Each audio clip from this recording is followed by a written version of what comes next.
con lo que ha ocurrido en Francia, que de algún modo es como una línea punteada de lo que puede ocurrir en toda Europa, en términos de las protestas sociales de aquellos que no se sintieron jamás integrados, y al mismo tiempo del cuestionamiento feroz a unas élites que simplemente privilegian al gran capital que las mantiene donde se encuentran, cosa que de algún modo también, como en línea punteada atravesando el Atlántico, nos presenta una Colombia de desigualdad después de haber criminalizado a los jóvenes de la primera línea y por supuesto presentado a través de los medios de comunicación sus desmadres, sus violencias, aquellos gestos de indignación, sin contar que en la mayoría de protestas sociales también hay infiltrados de diestra y de siniestra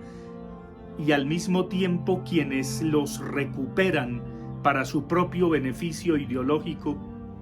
He vuelto a leer la tesis de Pierre Clastre, el célebre antropólogo francés que en los años 70 escribiría una tesis que hoy tiene plena vigencia, y la presento con signo de interrogación, porque por supuesto él lo hacía analizando sociedades indígenas, sociedades no occidentales, específicamente del Amazonas, sociedades guaraníes y tupi-guaraníes también.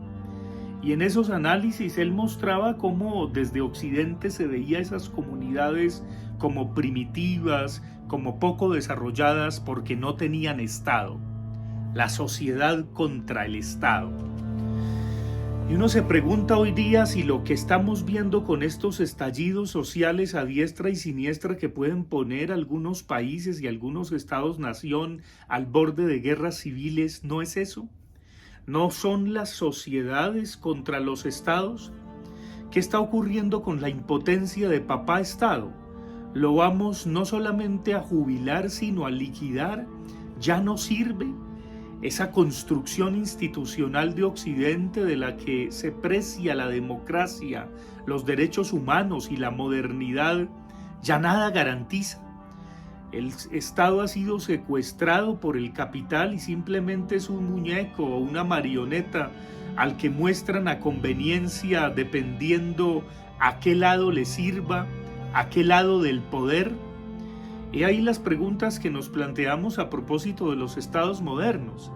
Pero lo cierto es que muchos de los principios fundadores de esos estados sociales de derecho simplemente eran para calmar a la gente, como pañitos de agua tibia para apaciguar a los no integrados al Estado. Y por supuesto vuelve el fantasma de las migraciones, de la inmigración en Europa. Y las extremas derechas reclamaban estado de excepción en Francia. Felizmente la cosa se está calmando y la ola está bajando. Y sin embargo la bomba de tiempo ahí sigue.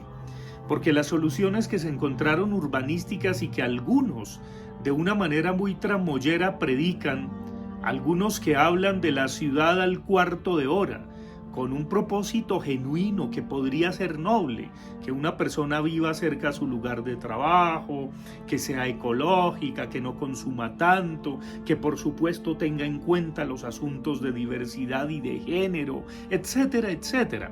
Maravilloso proyecto, pero que se puede convertir en guetoización de poblaciones que los ricos y los pudientes por supuesto no quieren, sino tener allá, en la barriada, allá en el suburbio, allá en la banlieue, allá en esas zonas de tolerancia que por supuesto no se toleran sino cuando están entre cuatro paredes, encerradas las personas entre sus muros. Y eso es lo que vemos en las banlieues parisinas, en los suburbios que se rebotan y que de pronto los jóvenes toman conciencia de que los engañaron con un ideal y con un ideario que solo era para calmar a sus padres, a los que provinieron evidentemente de las zonas de colonización y que medio integraron como mano de obra barata. La promoción a través de la escuela, que fue la gran promesa francesa institucional, sí es cierta, Y ahora que hablamos de matrícula cero y de universidad para todo el mundo, es que los jóvenes quieren ir a la universidad, es que los jóvenes quieren estudiar o quieren ser youtubers o quieren simplemente ganársela fácil. Es que las nuevas generaciones de pobres y de inmigrantes quieren trabajar, participarían de un buen trabajo, se les brindarían todas las garantías o contratos de prestación de servicios con la cédula multiplicada yo no sé cuántas veces, pagando salud y pensión y por supuesto enriqueciendo a los que invierten del gran capital en las EPS y en las entidades prestadoras de salud que no prestan ningún servicio de salud. Nos encontramos ante las paradojas de la injusticia, de la inequidad, y por supuesto nos encontramos con que los estados europeos, las democracias y aquellas preeminencias que nos pintaban como incluyentes, como estados de bienestar, solamente eran letra que ahora agoniza y quizá pronto muera. ¿Qué es el Estado? Es ese leviatán que simplemente nos controla, nos domina, nos vigila y que también evidentemente algunos quisieran como al papá matar simbólicamente y algunos físicamente con respecto a sus instituciones. Es ese estado leviatán el que queremos que se vuelve líchigo, ese monstruo marino que salva a los bancos cuando el gran capital se ve a hulagas, se ve en aprietas. Vaya Estado, ¿dónde está el Estado? Papá Estado es impotente, fracasó, no pudo cumplir con sus funciones y en países como el nuestro, en donde no hubo matrimonio feliz entre papá Estado y mamá Nación, pues le encomendó esas cosas a mamá Iglesia y mamá Iglesia ya no es lo que fue y no puede serlo.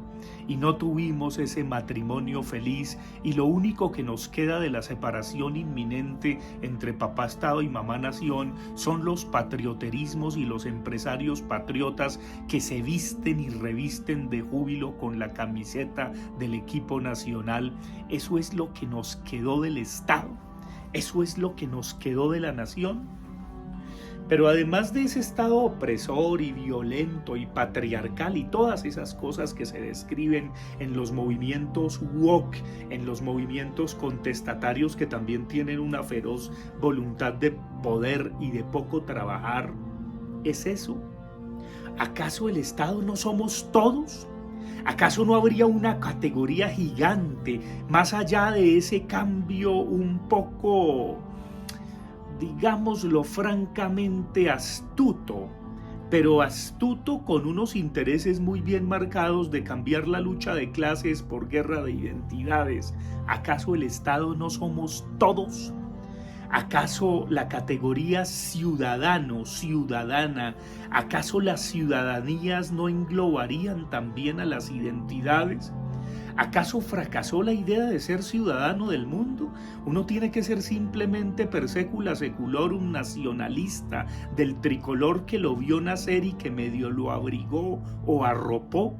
¿Acaso los colombianos vamos a tener que sacudir esa condición colombiana de este país que para mostrarse vivo solo deja rastros de muerte?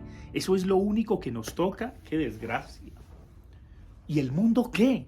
¿Acaso el mundo no es grande, amplio, vasto? ¿Acaso no vale la pena viajar y reinventarse constantemente?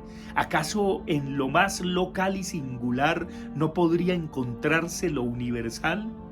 Por supuesto que el asunto no es de buenos y malos, aunque indudablemente las élites que monopolizaron y cooptaron desde hace mucho tiempo, las élites burguesas, los estados-nación, pues evidentemente trataron con un profundo desprecio a los pobres y a los inmigrantes y era mejor tenerlos ahí controladitos, encerraditos, que no molestaran tanto.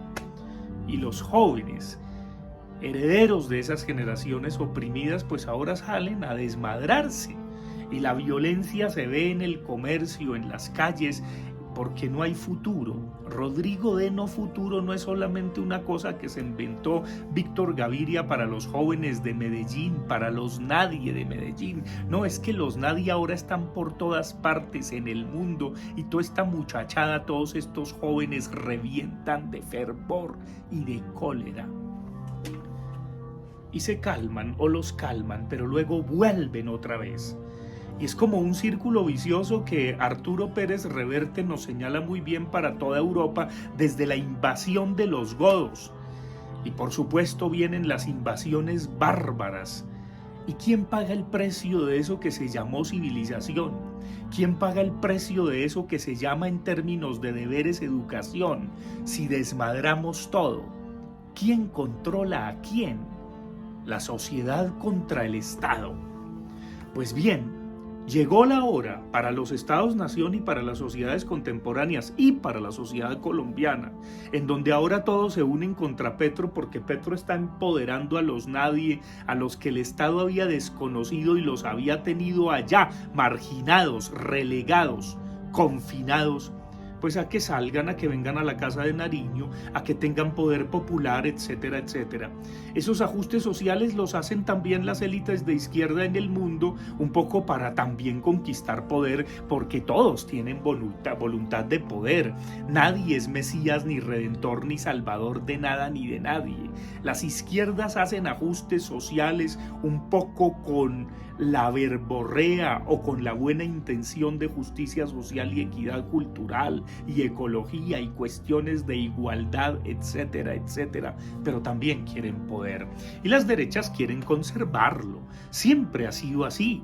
El que quiere hacer la revolución es porque se quiere montar al poder. O me van a decir que la Madre Teresa de Calcuta no hacía sufrir a aquellos a quienes curaba, y al mismo tiempo podríamos decir otras barbaridades de Gandhi y de los grandísimos líderes de la humanidad y de este país, incluido el gran orador Jorge Eliezer Gaitán. Pero esas verdades no se las dicen quienes son creyentes ideológicamente, solamente nos las decimos quienes de manera iconoclasta sacudimos los ídolos que nos han erguido como ejemplos a seguir. La sociedad contra el Estado, sí, pero llegó la hora de que entre todos reconstruyamos, reinventemos o recompongamos lo poquito de Estado que queda, porque si no lo hacemos, queda que nos masacremos socialmente, quedan las guerras civiles, queda la polarización, queda el que no está conmigo está contra mí, quedan los amigos y los enemigos. Y tenemos que conjurar eso. Lo tenemos que conjurar porque si no es una sociedad sin futuro. Tras de que en este país no hay tanto Estado, por no decir que no lo hay, fuerte, sólido, y de lo que nos preciamos es de unas instituciones santanderistas y leguleyas. Entonces, ¿qué? Pues a recomponer el Estado, a hacer pactos sociales por derechos y deberes comunes, por bienes y por servicios comunes. Y esto incluye no solo a lo público, sino a lo privado, a los empresarios, por supuesto, a la inversión extranjera. Si esos pactos no se realizan, pues todo se da al traste y todo se va al diablo y nos masacramos socialmente.